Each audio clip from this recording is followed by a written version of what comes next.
Good evening. This is Akashvani and I am Abhishek Mukhopadhyay with the news at 9.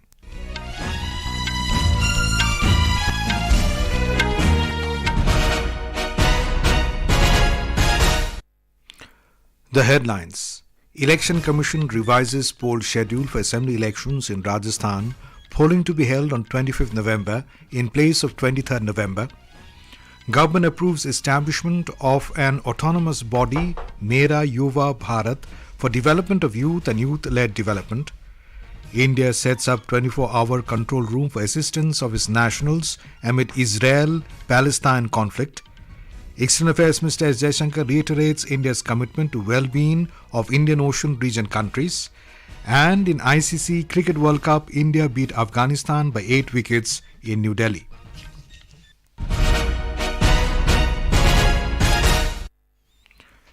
The Election Commission has changed the date of poll for assembly elections in Rajasthan. The polling will now be held on 25th of November in place of 23rd of November. The decision has been taken in view of large-scale weddings and social engagement on 23rd November. Representations were received by the poll body from various political parties and social organizations saying this may cause inconvenience to large number of people, various logistic issues and lead to reduced voters' participation during the poll. However, the date of notification, withdrawal of candidatures and counting of votes will remain unchanged. The counting of votes will take place on 3rd December along with Madhya Pradesh, Chhattisgarh, Telangana and Mizoram. Government has approved establishment of an autonomous body, Mera Yuva Bharat, MY Bharat, for development of youth and youth-led development. It will provide equitable access to youth to actualize their aspirations and build Viksit Bharat. Briefing reporters in New Delhi after the cabinet meeting, Information and Broadcasting Minister Anurag Singh Thakur said that there are nearly 40 crore youth in the country who are in the age group of 15 to 29 years. He said it will serve as an overarching enabling mechanism powered by technology for youth development. Mr. Thakur said it seeks to harness the immense youth energy for nation building by enabling youth to act as Yuva Setu between government and citizens. ये एक ओवरआर्किंग institutional mechanism होगा जिसके लिए इसको अनुमति दी है। Physical platform एक तरह से होगा जहां फिजिकल एक्टिविटी भी होगी, डिजिटली उनको जुड़ने का अवसर भी मिलेगा और इन उद्देश्यों को प्राप्त करने के लिए युवाओं को विभिन्न स्कीम्स प्रोग्राम्स के साथ जोड़ा जाएगा और एकीकृत मैकेनिज्म के अंतर्गत फोकस रूप से भारत सरकार के जो कार्यक्रम है युवाओं से जुड़े उनको इकट्ठे एक प्लेटफॉर्म पे लाया जाए जिसमें होल ऑफ गवर्नमेंट की अप्रोच के साथ हम गवर्नमेंट या अन्य स्टेक होल्डर्स को भी वहां पर जोड़ें और युवाओं की उसमें भूमिका और सुदृढ़ करें. The minister said this Mera Yuva Bharat will be dedicated to the nation on 31st October on the occasion of the birth anniversary of Sardar Vallabhbhai Patel. Sardar Vallabh भाई पटेल जिन्होंने 550 से ज्यादा रियासतों को विलय करके सशक्त भारत की नींव रखी थी, आज उसको विकसित भारत बनाने के लिए देश के युवाओं के सामने एक ऐसा ही प्लेटफॉर्म दिया जा रहा है जो विकसित भारत बनाएंगे और इससे अच्छा दिन क्या होगा. The government has also approved royalty rates for mining of 3 critical and strategic minerals, lithium, niobium and rare earth elements, REEs. This will enable the central government to auction blocks for lithium, niobium and REEs for the first time. Rare earth elements royalty rate would be 1% of average sale price of rare earth oxide. The government has also approved Memorandum of Understanding between India and France on cooperation in the field of digital technologies. The MOU intends to promote closer cooperation and exchange of information pertaining to the digital technologies. Evacuation process in disaster-affected areas of Sikkim continues. So far, over 2,500 people have been rescued and around 3,500 have been evacuated. The death toll stands at 37. Several laborers and migrant workers were evacuated from the disaster-affected regions of North Sikkim, Mangan district, were transported to Siliguri from Gangtok today. Meanwhile, in North Sikkim, materials for construction of a bridge and an under-construction Bailey Bridge were washed away today at Sangkhalang as incessant rain surged the Tista water level, which had receded after flash floods. Mangan District Administration has alerted people residing near the river in view of the rising water levels. Prime Minister Narendra Modi will address the students of Kaushal Dikshant Samaro in New Delhi tomorrow. The event will witness participation of students from prestigious skill development institutes which include Pradhan Mantri Kaushal Kendra, Industrial Training Institutes, Skill India International Centre and Jan Shikshan Sansthan. During the event, the candidates who have completed the training under various schemes and programs of Skill India will be honoured.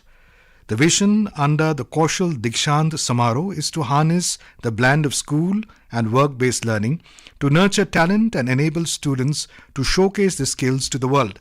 These students have gained skill training across different job roles. This include assistant computer operator, data scientist, social media strategist, beauty care assistant and domestic care. Minister of Road Transport and Highways Nitin Gadkari today launched the India Jewellery Shopping Festival 2023 in New Delhi. Speaking at the event, Mr. Gadkari said that this industry provides employment to lakhs of people and contributes to the nation's growth through exports. He added that there is a bright future for this industry. The launch will be held across the country from 15th October to 22nd November.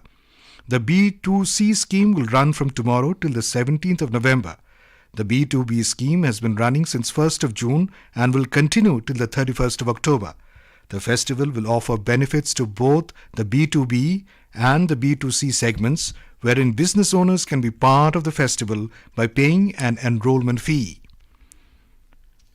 National Protocol for Management of Malnutrition is a step towards equal and inclusive India, says Secretary, Ministry for Women and Child Development. Speaking exclusively to Akashvani, Secretary, Ministry for Women and Child Development, Sri Indivar Pandey said that the world is shocked at the way India is progressing in addressing the issue of malnutrition. The full interview of Secretary Indivar Pandey can be heard on Akashvani Gold channel just after this bulletin. In violence-hit Manipur, the state government has decided to extend the ban on mobile internet and data services through VPN till the evening on the 16th of this month to stop the spread of disinformation and false rumors. An order issued from the State Home Department said that there is apprehension that some anti-social elements might use social media extensively for transmission of images, hate speech and video messages, inciting the passions of the public, which might have serious repercussions for the law and order situation in the state. National Investigation Agency NIA today conducted raids across 6 states against the suspects linked to the banned outfit PFI and the involvement in unlawful and anti-national activities. The searches were conducted at over a dozen locations in Uttar Pradesh, Rajasthan, Maharashtra, Tamil Nadu and Delhi NCR based on inputs against suspects. In a statement, NIA said during the searches, substantial cache of crucial evidence in the ongoing case was found. This is Akashvani giving you the news. For quick news updates around the clock, follow us on our Twitter handle at AIR News Alerts. Prime Minister Narendra Modi will be on a day-long visit to Uttarakhand tomorrow. During the visit, he will inaugurate and lay a foundation stone for various development projects worth about 4,200 crore rupees. We have more from a correspondent. Prime Minister Narendra Modi will attend various programs in Pithoragarh and Almora districts tomorrow. He will visit Chageshwar Temple in Almora and will also pay obeisance at Parvati Kund at Jolikong in Pithoragarh district. Prime Minister will cover the traditional Kailash Mansarovar pilgrim route from Jageshwar to Adi Kailash in this trip. He will also interact with the personnel of the Army, ITBP and BRO. During his visit, Mr. Modi will inaugurate and lay the foundation stone of various development projects worth about rupees 4,200 crore related to roads, power, irrigation, drinking water, horticulture, education, health and disaster management. He will also address the public gathering at Pithoragarh Stadium. Sanjeev Sundaryal, Akashvani News, Dehradun. The parliamentarians from across the world will deliberate on strategies for advancing sustainable lifestyles and combating climate change at the Parliamentary Forum on Life, Lifestyle for Environment in New Delhi tomorrow. The Forum on Mission Life precedes the 9th edition of the 2-day G20 Parliamentary Speakers Summit, P20 Summit, which has been held from 13 to 14th October in the national capital. India has assumed the vice chair in the Indian Ocean Dream Association IORA for the next 2 years. The 23rd Council of Ministers of IORA met at Colombo today as Sri Lanka assumed the chairmanship from Bangladesh. The Council of Ministers is the highest decision-making body of IORA. Addressing the media, External Affairs Minister Dr. Subramaniam Jaishankar said that for the member states of the IORA to prosper, developmental challenges must be continuously and effectively addressed. He called for cooperation on various aspects of maritime economy, resources, connectivity and security. Minister also called on Sri Lankan President Ranil Wickremesinghe this evening in Colombo. The conflict between Israel and Hamas is escalating. Israel claimed that it recaptured Gaza border areas from Hamas yesterday. It also said that the number of Israeli fighter jets struck more than 2,294 Hamas targets in the Gaza Strip as of now and reportedly killed 2 high-ranking Hamas officials. According to different media reports, the conflict has claimed over 2,100 lives on both sides as the fighting against Hamas raged on. The death toll in Israel alone has reached 1,200, while more than 900 people have been killed in Gaza since the terrorists launched a surprise attack. The death toll includes 14 US citizens. A report from our correspondent. Israel has reported over 1,200 casualties and we can anticipate a further increase in the death toll. Presently, the conflict spans 3 fronts. Israel is conducting extensive airstrikes in Gaza, preparing for an imminent ground offensive. Gaza remains a primary target, specifically aimed at Hamas. The other 2 fronts are situated along the border with Lebanon in the north, where tensions with Hezbollah have been escalating, leading to mutual missile exchanges. Additionally, Israel is exchanging strikes against Iranian and Hezbollah targets in Syria from Golan Heights. At the moment, the engagement is primarily through aerial strikes. The Israeli military has secured control over all regions within the Israel. Additionally, American Delta Force and SEAL Team 6 set to assist the IDF in finding and extracting American hostages in the upcoming Gaza incursion. For Akashvani News, this is Vinod Kumar from Dubai. India has set up a 24-hour control room in New Delhi to monitor the situation and provide information and assistance to its nationals. The move follows concerns about the safety of Indian nationals in the region following the launch of a massive military operation by Israel to retaliate against attacks by Hamas militants last weekend. Indian nationals can contact the control room set up in the Ministry of External Affairs on toll-free number 1800118797 and phone number +91 11 2301 2113. They can also seek assistance through email situationroom@mea.gov.in. In addition, Embassy of India in Tel Aviv has also set up a 24-hour emergency helpline which can be accessed by contacting on +972 3522 6748.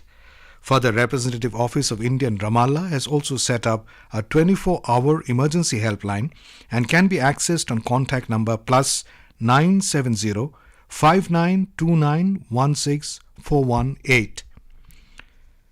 In ICC Cricket World Cup, India beat Afghanistan by 8 wickets at the Arun Jaitley Stadium in New Delhi this evening. Chasing a target of 273 runs to win, India achieved the target in 35 overs.